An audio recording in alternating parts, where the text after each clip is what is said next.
नमस्कार साथियों, जय हिंद। साथियों, मैं संजय सर आपका टीचिंग विद एग्जाम अड्डा के यूट्यूब प्लेटफॉर्म पर स्वागत करता हूं। साथियों, हम अपने इस प्लेटफॉर्म पर चाइल्ड साइकोलॉजी की एक सीरीज लेकर आए हैं जो हमारी सीटेट, यूपी टेट और सुपर टेट की परीक्षाओं के सिलेबस को कवर करेगी। आज का हमारा टॉपिक स्मृति और विस्मृति, फॉरगेटिंग एंड रिमेम्बरिंग। आइए इसको हम पहले इमेज के माध्यम से समझते हैं।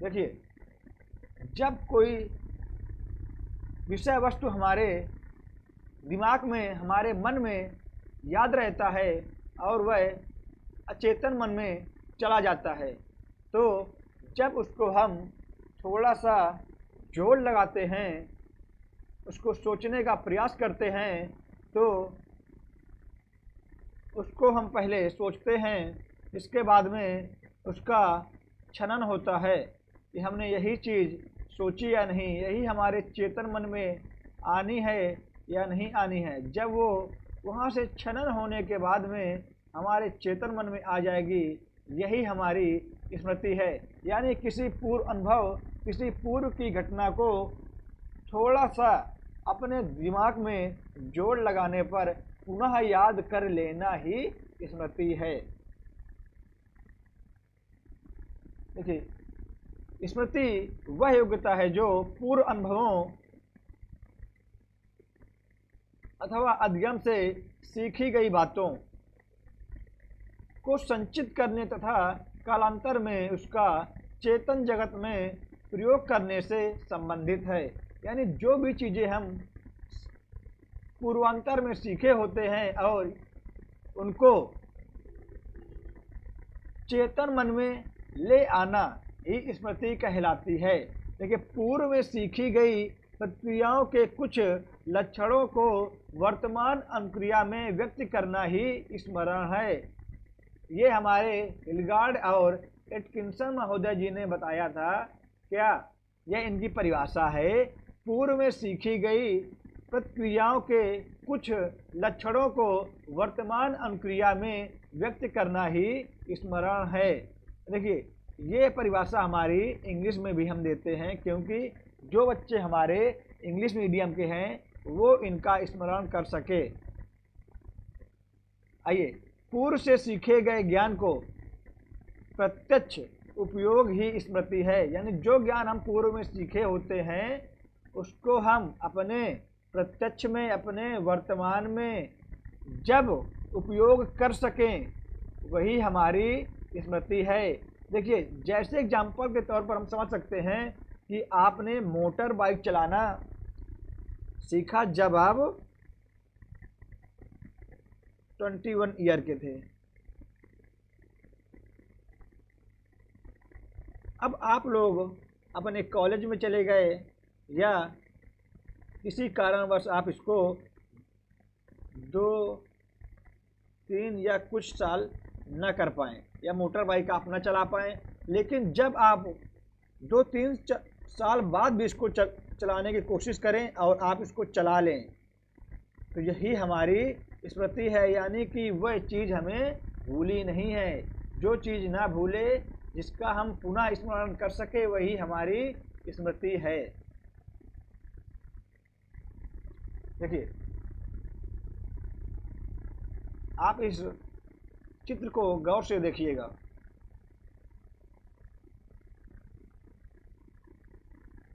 और इसके बारे में अपना परिप्रेक्ष्य व्यक्त कीजिएगा। देखिए, स्मृति के तत्व क्या होते हैं? एलिमेंट्स ऑफ मेमोरी, ये क्या होते हैं? देखिए, इसके 4 तत्व होते हैं, इसके 4 एलिमेंट्स होते हैं।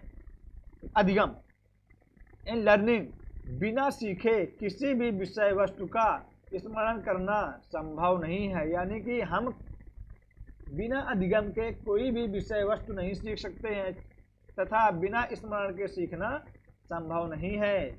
यानी बिना अधिगम और के सीखना संभव नहीं है। जैसे हमको सीखना है साइकिल चलाना, तो हम उसके बारे में पहले धीरे धीरे समझ प्रदर्शित करेंगे कि हाँ इसका ऐसे बैलेंस बनता है, इसका पैडल ऐसे घूमता है। जब उसमें समझ बनेगी तो धीरे धीरे हम उसको चलाने की कोशिश करेंगे और उसको सीख जाएंगे। यही हमारा अधिगम है। लेकिन हमें इसको अपनी पूर्व क्रियाओं को स्मरण भी करना होता है। अधिगम में जैसे हम किसी विषय वस्तु से ले लें, अगर हम कोई विषय वस्तु लगातार नहीं रिवीजन करेंगे, यानी कि कोई भी विषय वस्तु अगर हम हर 14 दिन के बाद रिवाइज नहीं करेंगे तो वह हमारा धीरे धीरे भूलता जाता है। और देखिए कोई भी जब विषय वस्तु होता है ना, तो उसका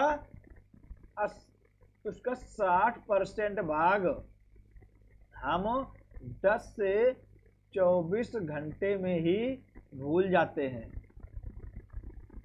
धारणा, रिटेंशन क्या होती है? धारणा मस्तिष्क की वह शक्ति है जो सीधे ज्ञान को मस्तिष्क में संचित करती है, यानी कि हम उसको सीधा अपने इसमें माइंड में स्टोर कर लेते हैं। यही हमारी धारणा है।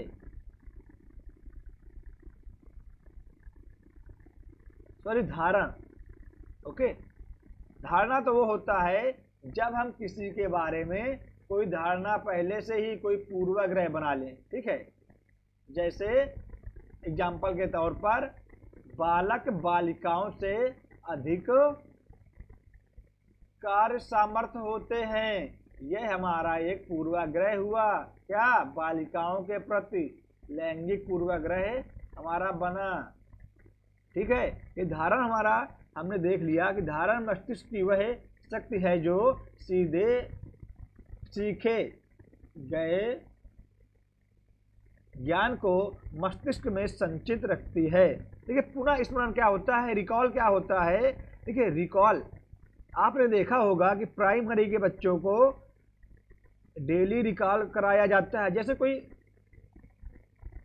कक्षा 1 का बच्चा है, मान लीजिए आप, अगर आप उसको 20 तक की टेबल ना पहाड़ा याद करवा देंगे और अगर आप उसको रिकॉल नहीं करवाएंगे तो वह उसको धीरे धीरे भूल जाएगा। तभी आप प्राइमरी विद्यालय में, जो गवर्नमेंट प्राइमरी विद्यालय होते हैं, उनमें देखा होगा कि बच्चों को सुबह प्रार्थना के बाद और शाम कब छुट्टी के टाइम उनको खड़ा करके उनसे पहाड़े पढ़वाए जाते हैं ना, ताकि उनका उस विषय वस्तु के प्रति रिकॉल बना रहे।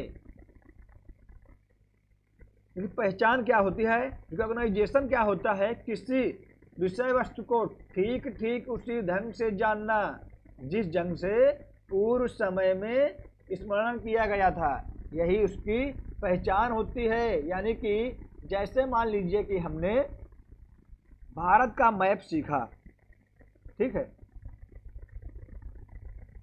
अब कुछ समय बाद आपको इस मैप के बारे में फिर से पूछा जाए ना, तो आपने जब सीखा तो अधिगम किया, फिर उसको धारण किया अपने मन में। अगर आप उसको रिकॉल नहीं करेंगे, अगर आप भारत का मैप खुद भर कर चेक नहीं करेंगे ना, या खुद उसके बारे में रिकॉल नहीं करेंगे, तो हम उसकी पहचान धीरे धीरे खो देंगे। हमें याद ही नहीं रहेगा कि कौन सा राज्य कहाँ पर था ना। ये हमारे क्या हुए, स्मृति के तत्व हैं। कितने? 4 तत्व हैं इसके। अब आगे स्मृति की अवस्थाएं, स्टेजेस ऑफ रिमेम्बरिंग, ये क्या होती हैं? देखिए इसकी जो अवस्थाएं होती हैं, या इसकी 3 अवस्थाएं होती हैं। ये अवस्थाएं इसकी काफ़ी महत्वपूर्ण होती हैं। जैसे हमारा आता है कूट संकेतन, यानी इनकोडिंग। ये क्या होगा, समझते हैं इसको।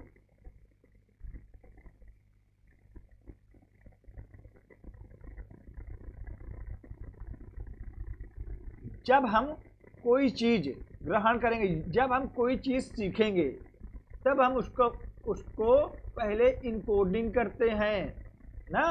और उसको क्या करेंगे, अर्थ के साथ, यानी उसको उसके अर्थ के साथ सीखेंगे। यानी किसी विषय वस्तु को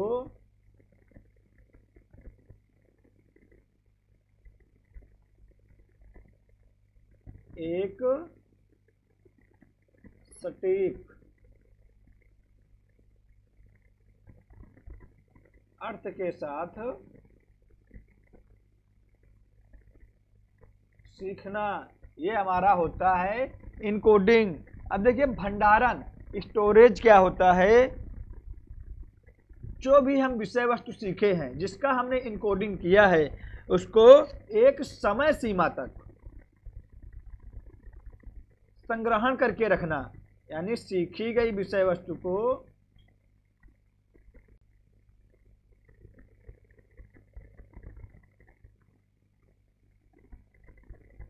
या सीखी गई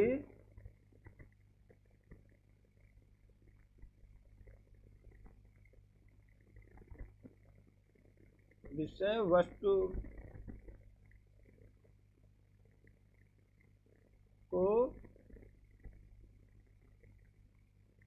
संग्रहण करना। अगर आप किसी भी विषय वस्तु का संग्रहण नहीं करेंगे तो आप उसको क्या, यानी कि वह तुरंत भूल जा रही है आपसे ना। इसीलिए कहते हैं जब इनकोडिंग करेंगे, इनकोडिंग के माध्यम से हमें किसी विषय वस्तु को समझना आसान हो जाता है और उसका हम क्या, संग्रहण कर लेते हैं एक समय सीमा तक। अब देखिए पुनरुद्धार क्या होता है, रिट्राइव क्या होता है, जो चीज हम सीखे थे ना, जिसका हमने क्या किया, भंडारण किया, जिसको हमने स्टोर किया, जब जरूरत पड़े ना, जरूरत पड़ने पर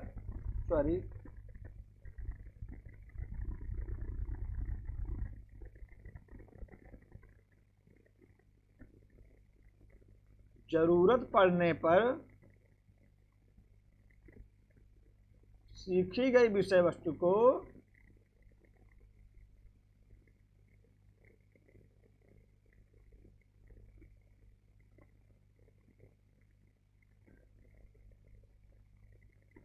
याद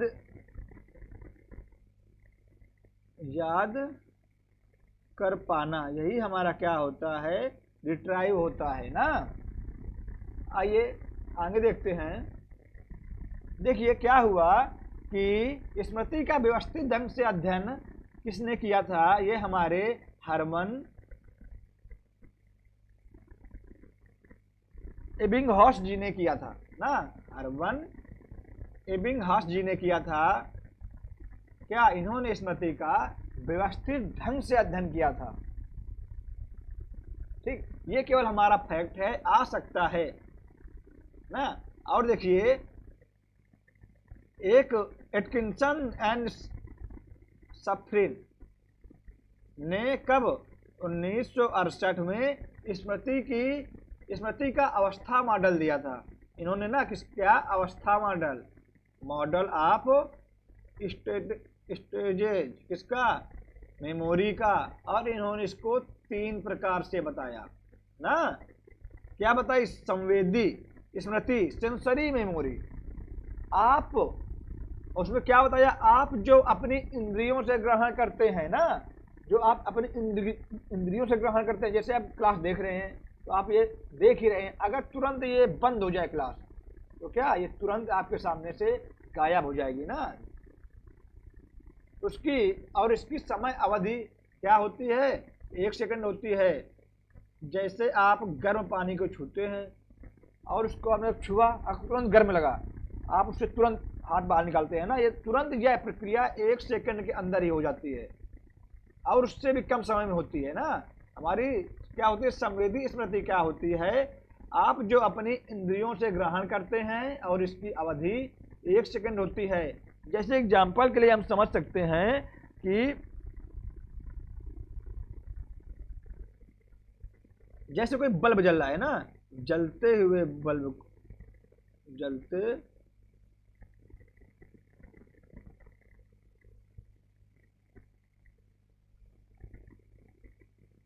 हुए बल्ब के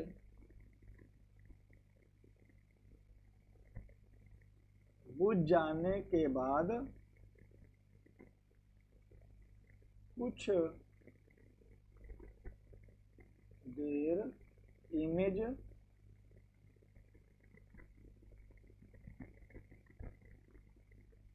बनी रहना। जैसे कोई बल्ब जल रहा है ना, अगर वो तुरंत बुझ जाए फिर भी कुछ सेकंड तक, यानी 1 सेकंड तक कम से कम इसकी इमेज आपके सामने बनी ही रहती है ना। अब दूसरी होती है हमारी अल्पकालिक स्मृति, यानी शॉर्ट टर्म मेमोरी।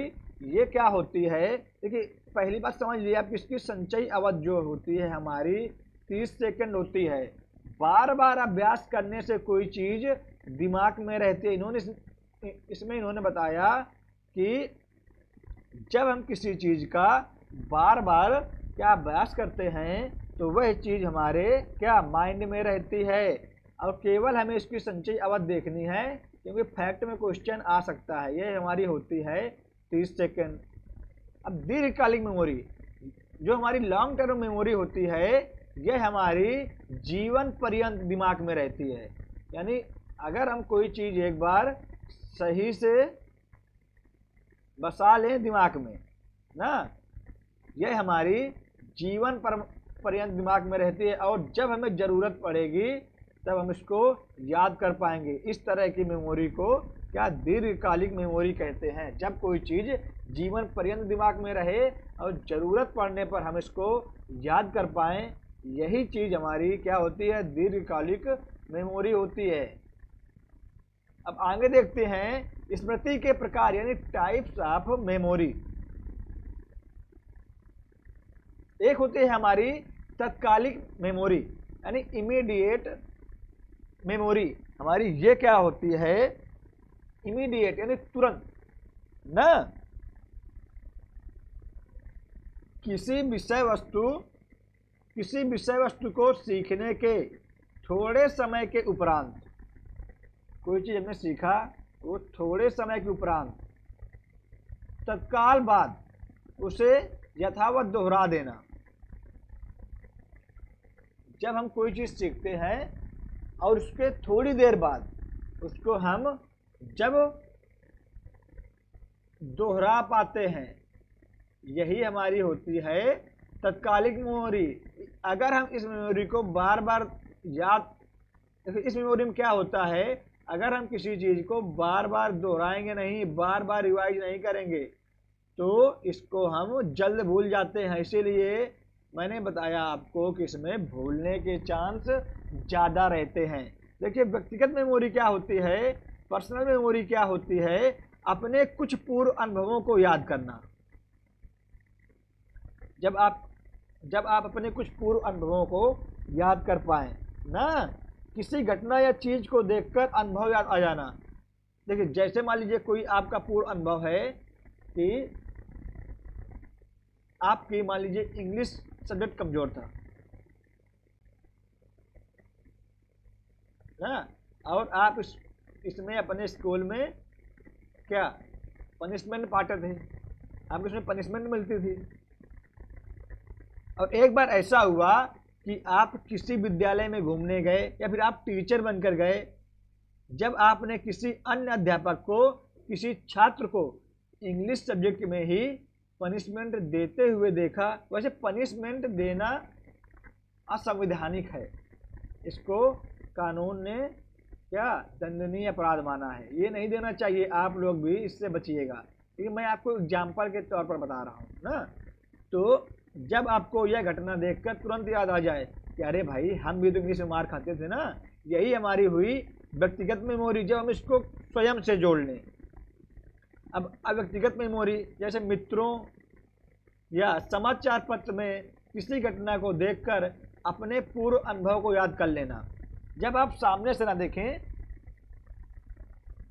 बस किसी से सुन लें, या फिर समाचार पत्र में देख करके जब आपको अपने पूर्व अनुभव याद आ जाएं, यह हमारी होती है क्या अव्यक्तिगत मेमोरी।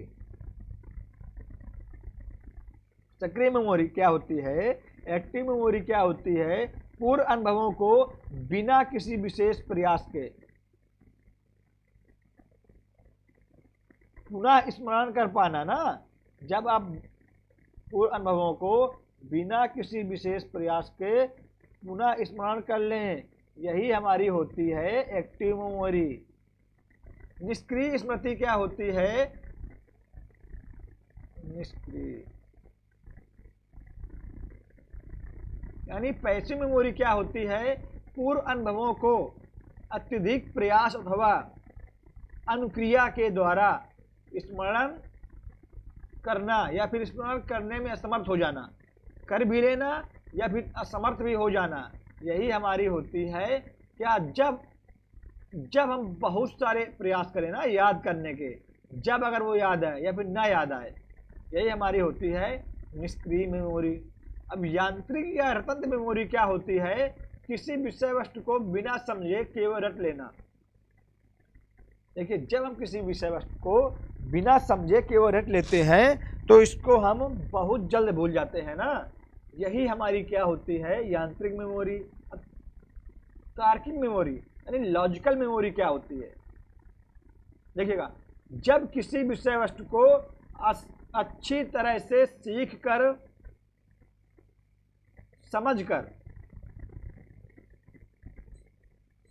समझकर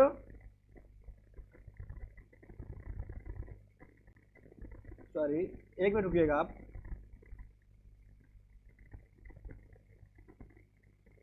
सीखकर, समझकर, सीखना या धारण करना, यानी जब हम किसी विषय वस्तु के बारे में सही से तर्क करें ना, सोचें, यही हमारी होती है तार्किक स्मृति।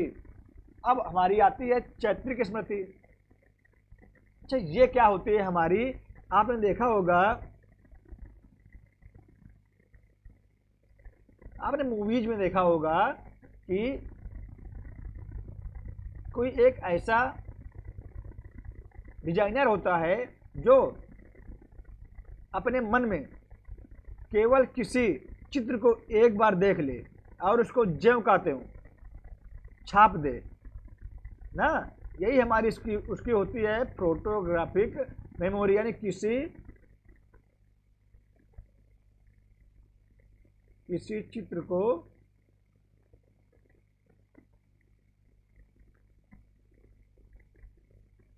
एक बार देखकर उसे सेम टू सेम बना देना, ये हमारी क्या होती है? चैत्रिक मेमोरी ना। अब शारीरिक स्मृति, देखिए इसमें क्या होता है कि जब हमारा शरीर किसी चीज को एकदम सही से याद रखे, जैसे आपने देखा होगा हारमोनियम बजाने वाले लोग, उनका मन का जैसे हारमोनियम बजाना ना,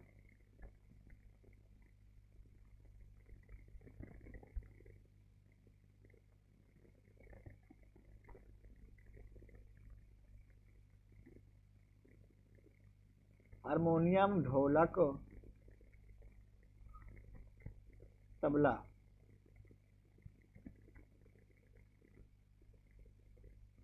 आपने देखा होगा किसी प्रोग्राम में कि हारमोनियम, ढोलक या तबला बजाने वाले लोग उन देखते कहीं और हैं लेकिन धुन सेम निकालते हैं, क्योंकि उनके हाथ उस चीज में एकदम परंपरागत और पारंगत होते हैं कि उनको कौन सा हाथ, कौन सी उंगली कैसे प्रेस करनी है कि ये धुन निकलेगी।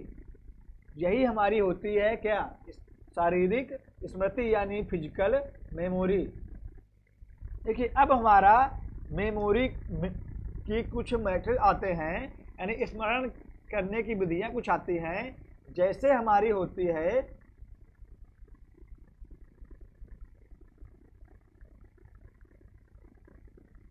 देखिए, ये हमारी हम लोग ये 6 से 7 विधियां देखेंगे जो हमें स्मरण करने की विधियों में महत्वपूर्ण विधियां हैं। जैसे हमारी एक आती है पूर्ण विधि। ये क्या हमारा होता है, होल मेथड क्या होता है कि जब हम एक ही बार में पूरे पाठ को शुरू से अंत तक पढ़ें और फिर बाद में उसका स्मरण करें। क्या करना कि एक ही बार में, एक मिनट,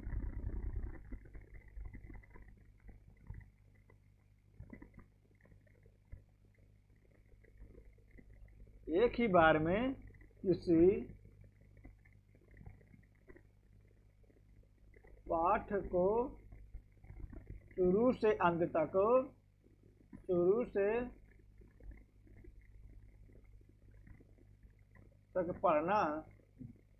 जब हम किसी पाठ को एक ही बार में शुरू से अंत तक पढ़ लें और फिर यानी उसके बाद यानी फिर उसका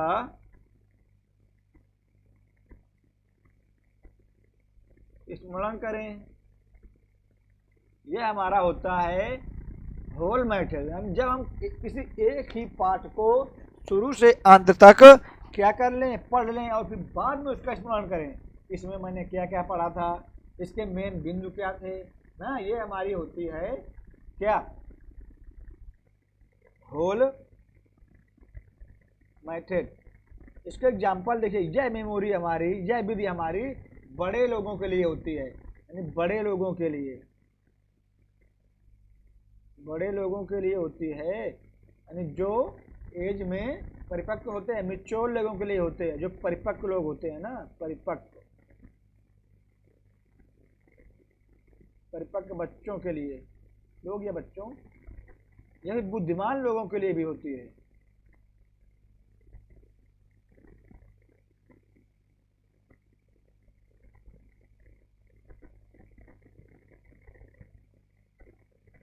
अब हम देखते हैं अपनी खंड विधि यानी पार्ट मेथड। देखिए इसमें क्या होता है कि हम एक पूरे पाठ को खंड बाई खंड यानी कि कुछ कुछ खंड में, कुछ पैरा में या फिर कुछ यूनिट्स में तोड़ लेते हैं और फिर उनको क्रम से याद करते हैं। यानी किसी पाठ को,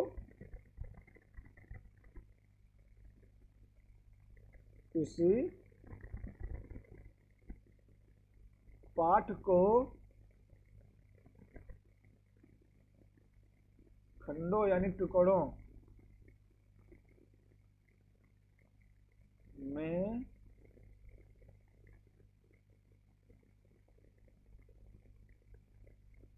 तोड़कर क्या करना, तोड़कर क्रम अनुसार ना, क्रम अनुसार याद करना, यह हमारी होती है खंड विधि। हम देखते हैं मिश्रित विधि यानी मिक्स्ड मेथड क्या होता है। देखिए इसमें क्या होता है कि हम अपने किसी पूरे पाठ को खंड में बांट कर याद कर लेते हैं सबसे पहले ना। देखिए समझिएगा आप, इसमें क्या होगा कि सबसे पहले हम पूरा पाठ याद करेंगे, पूरा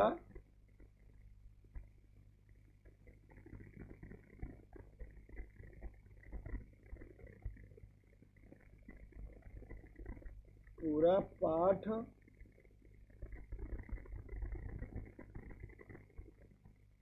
इसमें क्या हुआ कि हमने पूरा पाठ पढ़ा सबसे पहले, ओके।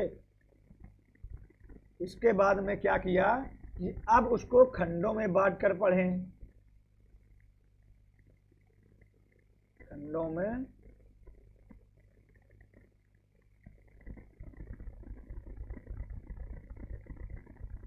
बांट कर याद करें।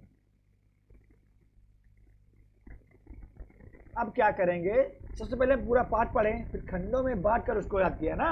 अब इसके बाद में हम क्या किया कि फिर से पूरे पाठ को शुरू से, देखिए पहले हमने पूरा पाठ पढ़ भी लिया था ना, अब इसको खंडों में पढ़ा। अब हम क्या करेंगे, फिर से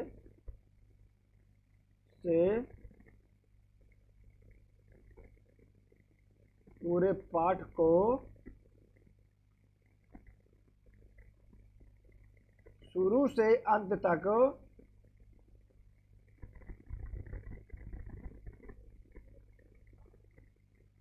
पढ़ना। देखिए सबसे पहले क्या किया हमने कि हमने पूरे पाठ को पढ़ लिया। अब उसके बाद में उसको खंडों में बांट कर याद कर लिया। अब फिर उसको क्या करेंगे कि अब हम उस पाठ को शुरू से अंत तक पूरा पढ़ लेंगे। यही हमारी होती है क्या, मिश्रित विधि, यानी कि मिक्स्ड मेथड ना। ये हमारा प्रगतिशील क्या होता है,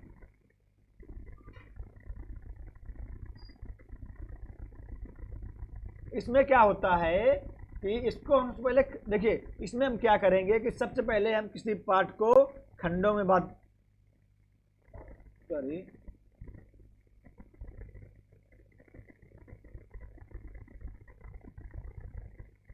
देखिए क्या करेंगे, हम किसी पाठ को पहले खंडों में बांटेंगे ना, खंडों में बांटना। अब इसके बाद में क्या करेंगे, जब ये खंड में हो जाएंगे तो अब पहला खंड पढ़ेंगे। जब खंडों में बांट लेंगे तो हम इसको हम कई खंडों में बांटेंगे ना। पहला खंड पढ़ा, अब क्या किया कि दूसरा खंड पढ़ा,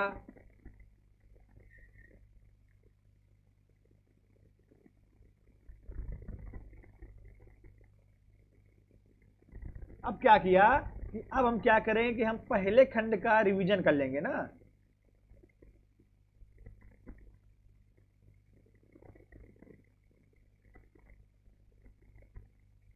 स्मरण किया।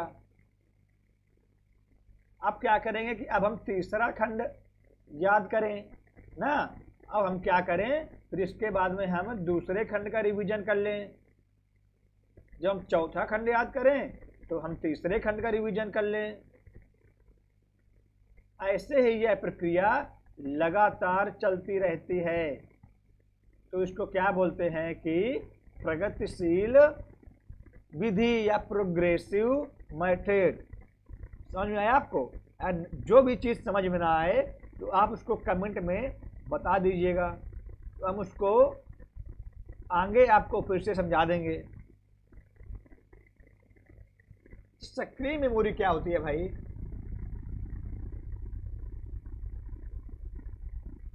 देखिए ये क्या होती है कि आपने देखा होगा प्राइमरी विद्यालयों में जब बच्चा बोल बोल कर याद करे ना, बच्चों को बोलते हैं हम लोग बोल बोल कर याद करो आप लोग।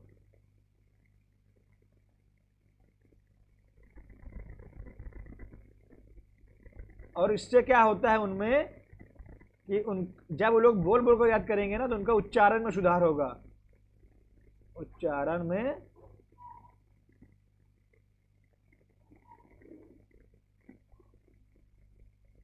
और इसके माध्यम से जब बोल बोल कर जब याद करेंगे तो इनके मन में वह चीज कुछ समय के लिए सक्रिय बनी रहेगी। अब आगे हम देखेंगे निष्क्रिय। लेकिन निष्क्रिय क्या होता है, इसमें निष्क्रिय मैसेज से मतलब क्या है कि जब कोई चीज हम बिना क्रिया करे, यानी मन ही मन में याद कर लेना, मन ही मन में मनन करना।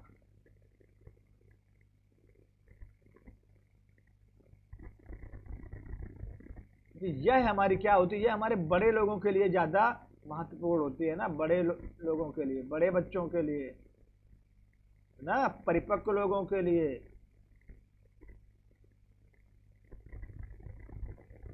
या उच्च स्तर के विद्यार्थियों के लिए, बालकों के लिए।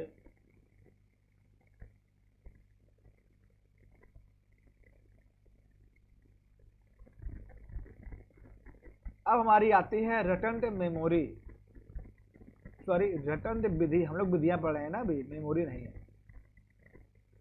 अब इसमें क्या होता है भाई,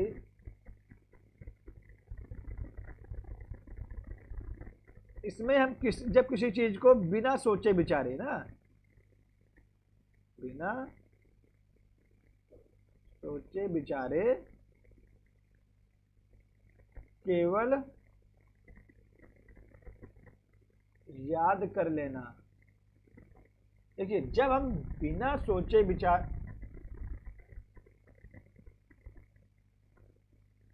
जब हम बिना सोचे विचारे केवल किसी चीज को याद कर लेते हैं तो उसको हम क्या करते हैं, बहुत जल्द भूल जाते हैं। बहुत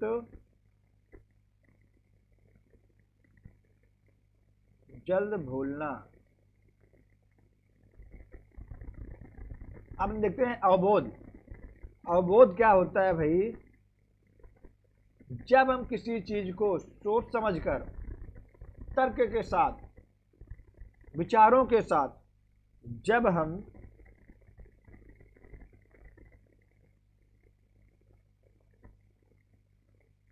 हम किसी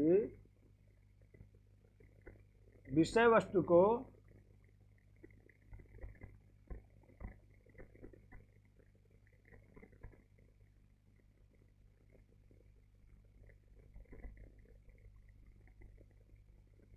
क्या करेंगे, सोच समझ के साथ ना, सोच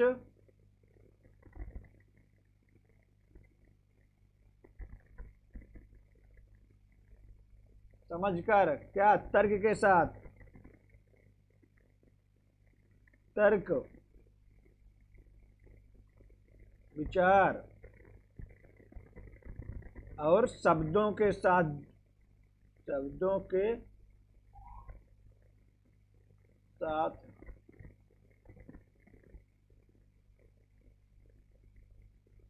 जोड़कर याद करें। यह हमारी होती है क्या, अवबोध विधि।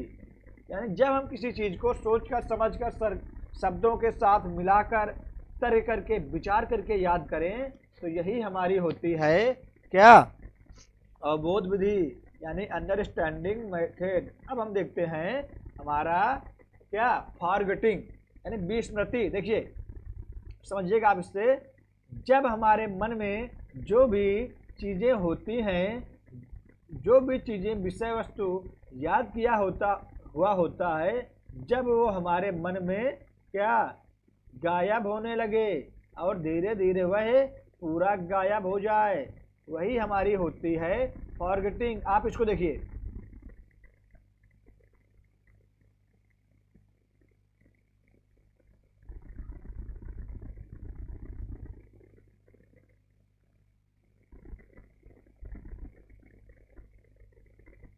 देखिए इसके मन से सभी चीजें धीरे धीरे क्या, साफ हो रही है ना। और देखिए यह अपने मन में क्या कर रहा है, लोड दे रहा है, याद आ जाओ याद आ जाओ, लेकिन याद ही नहीं आ रहा है ना। जब किसी चीज को जरूरत पड़ने पर याद ना कर पाए, वही हमारी होती है क्या, विस्मृति यानी फॉरगेटिंग। देखिए, जब हम अपने पास्ट एक्सपीरियंसेस को अचेतन मन से क्या, चेतन मन में लाने में फेल हो जाएं, वही हमारा होता है विस्मरण। सीखी गई बात को धारण करने या पुनः स्मरण करने की असफलता विस्मरण है।